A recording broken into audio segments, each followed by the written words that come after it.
बिस्मिल्लाहिर्रहमानिर्रहीम अस्सलामुअलैकुम वरहमतुल्लाहि वबरकातुहू। दोस्तों, आज का जिहड़ा मौजू है वो है दिल के मुतलक कि ये जिहड़ी इस वक्त साडे मुआशरे के अंदर जिहड़ियां दिल दीयां बीमारियां ने ये क्यों इतनियां ज़्यादा ने। ये जिहड़ा दिल का अटैक होना जिसनों आप हार्ट फेल आखने हैं या हार्ट अटैक आखने हैं, ये क्यों ज़्यादा हो गया साडे मुआशरे के अंदर। दोस्तों, इसकी जिहड़ी बुनियादी वजह है वो असी अल्लाह के जिक्र तो अल्लाह के जिहड़े साडे उत्ते फराइज़ ने जिहड़े अल्लाह पाक ने साडे उत्ते लाजम करार दिते ने, ये जिहड़ी उन्हां तो असीं गफलत कर रहे हैं, उसकी मेन वजह है। अल्लाह के जिक्र फिक्र तो असीं दूर हो गए हैं और मुसलमानी जिहड़ी सिर्फ वो साडी जुबान दी रह गई है कि जुबान नाल कलमा पढ़ लिया, ला इलाहा इल्लल्लाह मुहम्मद रसूलुल्लाह सल्लल्लाहु अलैहि वसल्लम, सुबह उठते वेरी पढ़ लिया या शाम नूं सौंदे होया पढ़ लिया। असीं इसनूं काफ़ी समझ लिया है, हालांकि गल इवें नहीं है। जिक्र जिहड़ा है वो बहुत ज़रूरी है और जिहड़ी 5 वक्त की नमाज है और कुरान पाक की तलावत है वो बहुत ज़रूरी है।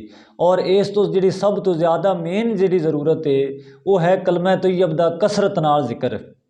दोस्तों, कलमा तैयब जिहड़ा असीं कलमा तैयब पढ़ने हैं ना, ला इलाहा इल्लल्लाहु मुहम्मद रसूलुल्लाह सल्लल्लाहु अलैहि वसल्लम, दोस्तों इसका नाम है तैयब। तैयब मानिए पाक।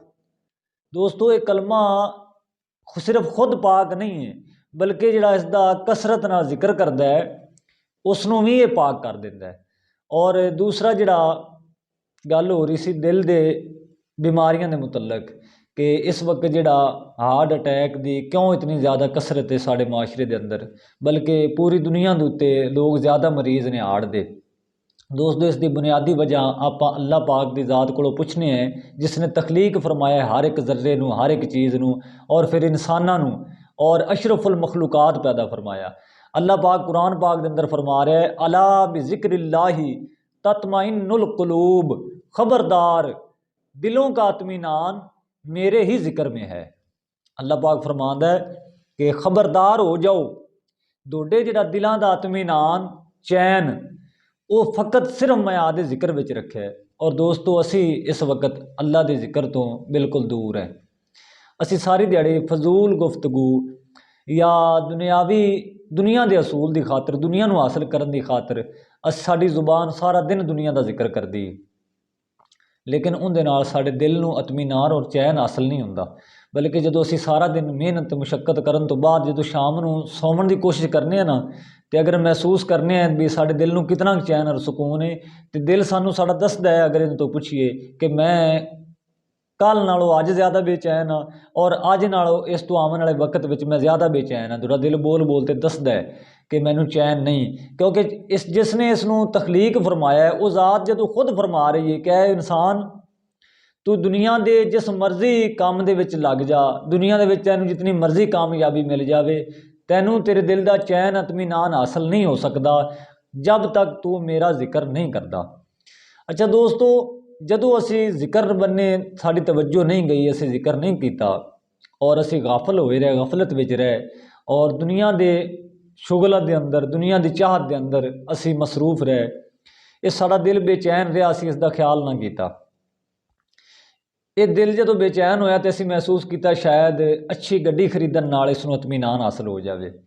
जदों वो गड्डी तक असी पहुँचे तो महसूस किया तो दिल नूं इत्मीनान फिर नहीं, फिर शैतान वरगलांदा है ना इंसान नूं अंदरों, फिर ख्याल आया भी शायद अच्छी कोठी बनावन नाल, अच्छा मकान बनावन नाल मेरे दिल नूं इत्मीनान हासिल हो सकता है। जदों इंसान ने वो मंजिल भी आदि हासिल कर ली तो पता लग्या भी इसनूं इत्मीनान और चैन फिर भी कोई नहीं गा। फिर इंसान किसी होर ख्वाहिशात के मगर चल पिया, हत्ता कि उसने आदि जिहड़ी जिंदगी सी वो नफसियाती जिहड़ियां ख्वाहिशातां सन, शैतान के वरगलावे विच और दुनिया की मुहब्बत विच टुरिया रहा और वक्त गुजरता गया और ये जिहड़ा दिल सी बेचैन ही रहा। फिर इसने आस्ता आस्ता जिसनों आखने हैं कि ब्लड वध गया या ब्लड कम हो गया, इसने उस दे विच वाधा घाटा करना शुरू कर दिता। फिर भी असी चल पे जिहड़े जिस्मानी डॉक्टर ने उन्होंने कोले भी यार मैनू दिल का मसला है, इसका इलाज कर। दोस्तों, उन्होंने कोले की इलाज है, वो आरजी तौर पर दोनों को नशे वाली गोलियां दे देंगे या कोई चीज़ ऐसी दे देंगे आरजी तौर जिंदे नाल जिहड़ा तुहाडा दिल है वो जिहड़ा वाधा घाटा कर रहे हो कंट्रोल करेगा। लेकिन वो भी दोस्तों एक नशा है, क्योंकि मुस्तकिल इलाज तो सिर्फ वो ज़ात ही कर सकती जिसने इसनूं तखलीक फरमाया है, तो उसने सानू इलाज दस दिता है। ये साडे ईमान की कमज़ोरी है या साडी बदनसीबी है दोस्तों कि असी अल्लाह की पाक ज़ात की गुफ्तगू अल्लाह की कलाम के उत्ते सानू इतबार नहीं, सानू यकीन नहीं। हालांकि उस ज़ात ने तो पहले फरमा दिता ना कि तुहाडे जिहड़ा दिल का इत्मीनान और चैन और तंदुरुस्ती फ़कत मेरे जिक्र के अंदर है। और दोस्तों असी उसके बावजूद जिक्र फिक्र तो दूर हैं। और वो जिक्र फिक्र है कि तुसी कलमा तैयब का जिक्र करो कसरत नाल। कसरत का मतलब कसरत है कि 24 घंटिया के विचों कमो पेश सवा घंटा 1.5 घंटा असी कलमा तैयब का जिक्र करिए। तन्हाई विच बह के कर लीए तां ठीक है, अगर महफल विच बह के सारे इकट्ठे होते करिए तो तां सुभान अल्लाह है। दोस्तों जिस कदर असी जिक्र करांगे अल्लाह ताला दा, जिहड़ा साडा दिल है, साडे कोल दुनिया की दौलत होवे ना होवे, शोहरत होवे ना होवे, लेकिन जे अगर जो तुसीं जिक्र करन तो बाद महसूस करोगे कि तुहाडे दिल नूं इत्मीनान हासिल हो रहा है, तो दोस्तों जिस कदर जिक्र करते जाओगे इंशाअल्लाह ताला जिस्मानी और रूहानी जितनियां भी बीमारियां तुहाडे ज़हरी और बातनी तौर पर जितनियां भी लगी हुई ने इंसान नूं वो दूर हो जांदियां ने, हत्ता कि उसनूं इस हद तक शिफाए कामला अता हो जाती है कि जिस दी तरफ वो वेखते या किसी दुख के अंदर वेखते वो अगर हथ खड़े कर लवे तो अल्लाह पाक उसकी भी मर्ज़ां और बीमारियां कट दिंदा है। तो दोस्तों हज़रत सुल्तान बाहू रहमतुल्लाह अलैह आप सरकार फरमाते ने कि ये जड़ा नफ्स है ये है इंसान के अंदर बातन के अंदर, और जिहड़ी ज़ाहरी इबादत है उसका इस दे उत्ते कोई असर नहीं होंदा। ज़हरी इबादत नाल तुसी आपदे इस दुश्मन नूं ख़त्म नहीं कर सकते, इसनूं मार नहीं सकते। मिसाल उन्होंने की दी भी एक जिहड़ा सप है वो खुड के अंदर है, तुसी खुड के बाहर जितनी मर्जी लाठियां मारी रखो सोटियां मारी रखो, क्या वो जिहड़ा सप खुड के अंदर है आदि बिल के अंदर है वो मर जाएगा? कतई नहीं मर सकता जब तक तुसी उसनूं अंदरों बाहर नहीं कढ़ लेंदे या कोई ऐसा हथियार ना होवे जिस दे नाल तुसी उस दे अंदर जाके उन्होंने ज़रब लगे। दोस्तों ये जिहड़ा है ना नफ्स इंसान का, ये हज़रत सुल्तान बाहू रहमतुल्लाह अलैह फरमाया बाज फकीरां किसे ना मारिया बाहू ए जालम चोर अंदर दाऊ। इंसान के अंदर खोट है, इंसान के अंदर सारा रोड़ा है, और ज़हरी इबादत और ज़हरी इलम इंसान के अंदर की खोट नूं साफ नहीं कर सकते, इंसान के अंदर की खोट नूं पाक नहीं कर सकते। दोस्तों ये जिहड़ा नफ्स है इंसान का ये बहुत बेलगाम एक जानवर की मिसाल है।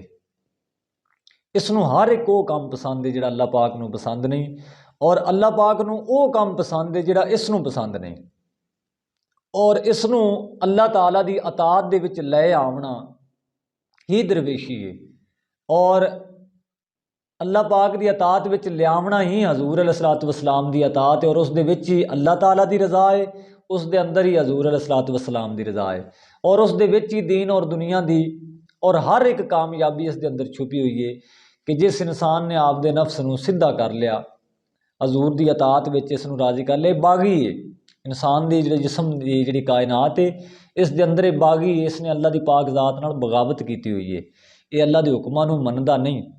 और जिहड़ा बंदा आपदे नफ्स की ताबियादारी इख्तियार कर लैंदा है, इसकी हर एक गल ते फौरन इसनूं यस सर करता है, वो दोस्तों उसकी दुनिया भी बर्बाद हो जाती है और आखिरत भी बर्बाद हो जाती। वो किसी को नुकसान देवे ना देवे सब तो पहले वो आदे आप नुकसान पहुँचा रहा है।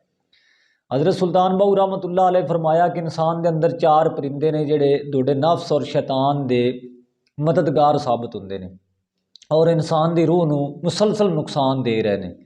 क्यों मसरूफ रखे हुए ने वो 4 परिंदे दोस्तों किहड़े ने? उन्हां चों एक परिंदे का नाम है हवा दा कबूतर जिसनों आप कबूतर आखने हैं, और दूसरे परिंदे का नाम है दोस्तों मुर्गा। तीसरा परिंदा इंसान के अंदर केड़ा है? कव्वा। और चौथा परिंदा केड़ा है इंसान के अंदर? मोर। दोस्तों ये जिहड़ा कबूतर है ना इसनूं हवा दे विच उड्डण का बड़ा शौक है और ये उड्ड ते बड़ा खुश होंदा है। ये इंसान के अंदर मौजूद ने। आप सरकार रहमतुल्लाह अलैह फरमा रहे हैं हज़रत सुल्तान बाहू रहमतुल्लाह अलैह कि इंसान के अंदर ये 4 परिंदे मौजूद ने और इन्हां 4 की खसलतां की ने, इन्हां दे अंदर खूबियां की ने। ਜਿਹੜਾ कबूतर है ना इंसान के अंदर, उसकी ख्वाहिशात है कि मैं इतना उच्चा उड्डां कि सारी दुनिया मेरे थल्ले होवे। और दोस्तों जिस इंसान के अंदर वो परिंदा बिल्कुल तंदुरुस्त है, वो जानवर कबूतर, दोस्तों उसकी ख्वाहिशात होंगी कि मैं सारी दुनिया तो उत्तों इतना उच्चा हो जावां कि सारी दुनिया मेरे थल्ले हो जाए, मेरे तो नीवी हो जाए। ये उस परिंदे की खूबी है जी इंसान के अंदरों ज़ाहिर होंगी। दूसरा परिंदा आप सरकार ने फरमाया जीनत दा मोर, हवा दा कबूतर और दूसरा है जीनत दा मोर। दोस्तों जिहड़ा मोर होंदा है ना, इसनूं आपदे हुसन दे उत्ते बड़ा माण होंदा है। ये भी इंसान के अंदरों इसदियां कई खूबियां ज़ाहिर होंदियां ने। इंसान आखदा है कि मेरा सारी दुनिया तो सोहना मेरा लिबास होवे, जुत्ती मेरी सब तो सोहनी होवे, सवारी मेरी सब तो सोहनी होवे, मसलन कि मैं सारी दुनिया के विचों खूबसूरत मैं नज़र आवां। अच्छा, तीसरा परिंदा है दोस्तों हिरस दा कव्वा। कव्वा जिहड़ा हुंदा ना दोस्तों, ये हरीस हुंदा है, ये खांदा घाट है ते इहदी कोशिश होंदी कि मैं हर दे मूँह दे विचों लुकमा छिक लवां, खो लवां, हर दे मूँह दे विचों लुकमा खो लैंदा है। दोस्तों ये हिरस दा कव्वा इंसान के अंदर मौजूद है। उसदियां खूबियां भी इंसान के अंदरों ज़ाहिर होंदियां ने कि बंदे ने खाना तो 2 रोटियां खा लैगा या 3 खा लैगा, लेकिन उनके कोल 300 रोटी का भी अगर राशन स्टाक की बैठा है ना, उसके बावजूद भी बाजार च दौड़ रहा है। इधरों अजान हो रही है, अल्लाह की आवाज़ वज रही है, अल्लाह का सद वज रहा है, क्या मेरे बंदे आ जा मेरी पाक ज़ात के सामने झुक जा। बंदा हिरस के अंदर इतना मुबतला है कि वह अजान सुन भी नहीं रहा और नमाज से तो जाना बाद की गल है, और वह आदे कम्मां के अंदर मसरूफ है। हालांकि उसके कोल रिज़क की कमी नहीं, लेकिन वह ज़खीरा अंदोज़ हो गया, ज़खीरा कर रहे। किस दी वजह नाल? वो हिरस का जिहड़ा कव्वा उसके अंदर मौजूद है और आदा कम खा रहा है। दोस्तों चौथा परिंदा जिहड़ा वो है शहवत दा मुर्ग। वो इंसान के अंदर जिहड़ा मुर्गा हुंदा है, ये तुसीं 20 कुकड़ियां भी कोल छड्ड दिओ ना, तो एक मुर्गा ही काफ़ी है। वो एक कुकड़ी तो उतरेगा तो दूसरी बने चल पाएगा, दूसरी तो तीसरी बने चल पाएगा। उसके अंदर शहवत बहुत होंगी दोस्तों, वो इंसान के अंदर मौजूद है। उन्हें चारे परिंदे ही कितने खतरनाक ने और इन्हां दियां की खूबियां ने। और वेख लिया जे तुसीं मेरी गल सुनते गौर करना है, क्या इंसान जिहड़ा भी बंदा है सिवाए दरवेशां फकीरां तो दोस्तों सारिਆਂ के अंदर मौजूद ने वो परिंदे, और वो नफ्स और शैतान के मददगार ने, हैल्प करते हैं। इंसान की रूह है जिहड़ी वो इन्हां चारां दे लालच विच मसरूफ है। मसलन कदी उसनूं कां जिहड़ा है मसरूफ कर लैंदा है, हिरस दा कव्वा, कदी उसनूं जिहड़ा है शहवत दा मुर्ग आदे बने लालच ला लैंदा है, कदे दोस्तों उसनूं जीनत दा मोर और कदी हवा दा कबूतर। वो जिसले एंड ते चौथे वाले बने जाती ना उसकी ख्वाहिशात, मसलन पहले उन्हें हवा दे कबूतर बने मसरूफ रही रूह, फिर वो हिरस दे कव्वे बने मसरूफ होगी, फिर वो जीनत दे मोर बने मसरूफ होगी, आड़ते दोस्तों शहवत दे मुर्ग ने उन्होंने सद लिया। हत्ता कि वो चारां दे इर्द गिर्द ही रूह घूमती रही और जो वक्त सी जाया होंदा रहा। मौत करीब आ गई, लेकिन वो जिहड़ा सी उन्हां दी खुराकां और उन्हां दी तमन्ना पूरियां ना हो सकियां। दोस्तों जिहड़ी औलिया अल्लाह दी तालीमात है इस दे अंदर है कि ये जिहड़े परिंदे ने इंसान के अंदर मौजूद ने। तुसीं ज़हरी तस्बीह ज़हर दी जिहड़ा जिक्र है वो इस दे उत्ते असरअंदाज नहीं होंदा। देखो ना बंदा नमाज भी पढ़ी जा रहा है और नाप तोल च भी कमी की जा रहा है, बंदा हज भी की जा रहा है और सूद भी दी जा रहा है। दोस्तों ना इंसाफी भी की जा रहा है। बंदा उधरों जिहड़ा ज़हरी तौर पर इबादत भी की जा रहा है, अंदरूनी तौर पर पूरी पूरी मुनाफकत भी हर काम के अंदर की जा रहा है। उसकी मेन वजह की है कि बीमारी इंसान के अंदर मौजूद है।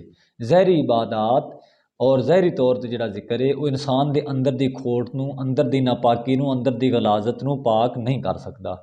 उस दे वास्ते दोस्तों कि इंसान नूं बातनी तौर पर जिक्र इलाही करना पेगा। पहले तो जिहड़ा जदों इंसान ज़हरी तौर पर जिक्र करता रहेगा उसके अंदर आस्ता आस्ता उसनूं अंदर की खबर होनी शुरू हो जाएगी, उसनूं उसका ज़मीर जिंदा हो जाएगा, उसनूं पता लगना शुरू हो जाएगा कि मैं बुरा कितना और अच्छा कितना। जदों उसनूं इस गल की खबर हो जाए उस तो बाद फिर अच्छे और कामल रहनुमा की तलाश करे।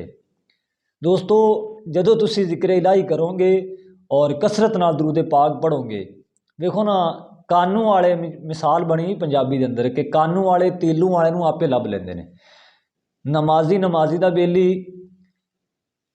आजी आजी दा बेली, शराबी शराबी दा बेली, जुआरी जुआरी दा बेली, जानी जानी दा बेली। दोस्तों हर कोई आपो आदे हम जिनस नाल मुहब्बत करता है। जदों तुसी जिक्र और फिक्र के अंदर कसरत इख्तियार कर लोगे, जेड़े लोग अहले अल्लाह ने, अल्लाह दे औलिया ने, अल्लाह दे सालेहीन बंदे ने, जदों तुसी उन्हां दी मुहब्बत और उन्हां वाले काम इख्तियार कर लोगे, ऐटोमैटिकली तुसी भी उन्हां दे नाल जुड़ जाओगे। दोस्तों दोनों तलाश नहीं करना पैना वलीए कामल, इंशाअल्लाह अल्लाह दे फजलो करम नाल दोनों वलीए कामल तक तुहाडी रसाई हो जाएगी। जदों तुसी अल्लाह दे वलीए कामल तक तुहाडी रसाई हो गई, उस तो बाद फिर तुहानू वो जिसनों आखने ना, आप वैसे तो आप सारिਆਂ ਨੂੰ आख रहे हैं पीरे तरीकत तेरा बरी शरीयत, इवें नहीं। फिर तुहानू पीरे तरीकत दी जदों सोहबत और मुहब्बत नसीब होगी दोस्तों, उस तो बाद जिहड़ा कामल रहनुमा हुंदा है वो इंसान दी तरीकत इसनों आख्या गया जिंदा आ जिहड़ा मौजू अपना चल रहा सी, वो है बातनी जिहड़ा इंसान दे अंदर बीमारियां और रूहानी उन्हां दा इलाज की। वो दोस्तों वलीए कामल जिहड़ा है वो आपदी नज़र नाल और अल्लाह ताला दे जिक्र व फिक्र नाल इंसान दे वो जिहड़ा राह तरीकत दा सफ़र है वो तय करांदा है। उम्मीद है वक्त ज़्यादा हो गया है कि दोस्तों मेरी ये आजजाना गुफ्तगू की समझ आई होगी। दोस्तों कोशिश करो कि 24 घंटों के अंदरों कमों पेश सवा घंटा 1.5 घंटा, देखो ना ये दुनिया फानी है, इसने इंसान दे नाल नहीं जाना, दुनिया का कोई साजो समान इंसान दे नाल नहीं जाता, सब कुछ इत्थे रह जाता है। और इंसान ने अल्लाह ताला की बारगाह के अंदर ये ईमान वाले ये मुसलमानों का मोमना का इस गल के उत्ते पक्का किया है कि उन्होंने मौत तो बाद अल्लाह के हजूर पेश होना है। दोस्तों ये आरजी साजो समान की खातर असी 24 घंटे सिर्फ की खड़े हैं और सानू ना दिन नू चैन है ना रात नू चैन है, और ना सर्दी की परवाह ना गर्मी की। असी बहुत मुशक्कत कर रहे हैं किस दी खातर, जिसने या सावां दा नाता टुटिया हर एक चीज़ पराई हो जानी। इस फानी दुनिया की खातर साड़ी इतनी जद्दोजहद है, और जिथे असी हमेशा लई जावना है रवना है और उस पाक ज़ात के रूबरू पेश होना है जिसने सानू तखलीक फरमाया, बल्कि हर एक जर्रे नू तखलीक फरमाया और साड़ी हर एक जरूरत का जिसने ख्याल किया। दोस्तों सानू शर्मिंदगी होगी, कोशिश करो कि तुसी उनदे नाल भी वफा करो। हक तो बनता है ना कि सब तो ज़्यादा उस दे नाल वफा की जाए, लेकिन चलो थोड़ी सही सवा घंटा 1.5 घंटा 2 घंटे जितना हो सके कोशिश करते उसका जिक्र करो जिसने दोनों पैदा फरमाया है। क्योंकि जिक्र करने वाले दी और जिक्र ना करने वाले दी मिसाल जिंदा और मुर्दा दी अल्लाह पाक खुद फरमा रहा है। जिहड़ा बंदा मेरा जिक्र करता है वो जिंदा है, जिहड़ा मेरा जिक्र नहीं करता वो मुर्दा है। कि दोस्तों कोशिश करो जिक्र नाल ही इंसान का जिहड़ा बातन है वो जिंदा हो सकता है। तो कसरत नाल जिक्र इलाही करो, हजूर अलैहिस्सलातु वस्सलाम ते कसरत नाल दरूद पाक पढ़ो, इंशाअल्लाह दुनिया और आखिरत दोवें सवर जाएगियाँ। और अल्लाह पाक जिस्मानी और रूहानी जिहड़ियां इंसान नूं बीमारियां लगियां ने उन्हां तो इंसान नूं निजात अता फरमा देगा आपदे प्यारे हबीब दा सदका इंशाअल्लाह। उम्मीद है दोस्तों नूं इस गुजारिश की समझ आई होगी। वमा अलैना इल्लल बलागुल मुबीन।